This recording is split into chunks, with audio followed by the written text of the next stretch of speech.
ទីបំផុតសង្គ្រាមពាណិជ្ជកម្មលើបញ្ហាពន្ធទូស្បៃអាមេរិកនិងចិនយល់ព្រមចុះពន្ធម្ខាង115%ដូច្នេះពន្ធអាមេរិកលើចិនយក30%ពន្ធចិនលើអាមេរិកយកត្រឹមតែ10%ពេលកាំងនៅទីបំផុតសហរដ្ឋអាមេរិកនិងចិនបានប្រកាសរួមគ្នាថាប្រទេសទាំងពីរបានឈានដល់ការព្រមព្រៀងគ្នាដើម្បីទម្លាក់ពន្ធគយបដិការចុះមកវិញស្របពេលដែលទីក្រុង Washington និងទីក្រុង Peking ទីបំផុតព្យាយាមបិទបញ្ចប់សង្គ្រាមពាណិជ្ជកម្មដែលបានបង្កភាពរង្គោះរង្គើជាខ្លាំង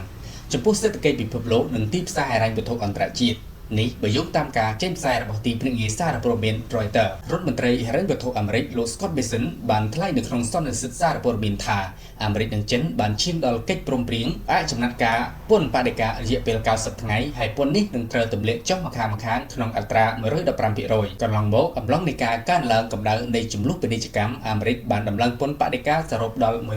145%លើទំនិញរបស់ចិនខណៈចិនបានឆ្លើយតបទៅវិញដោយដំឡើងពន្ធ125%លើទំនិញរបស់សហរដ្ឋអាមេរិកប្រកាសនេះមានន័យថាកិច្ចព្រមព្រៀងពន្ធដែលត្រូវបានទម្លាក់ម្នាក់ម្ខាងក្នុងអត្រា115%ដូច្នេះពន្ធអាមេរិកលើចិនត្រូវធ្លាក់មកនៅត្រឹម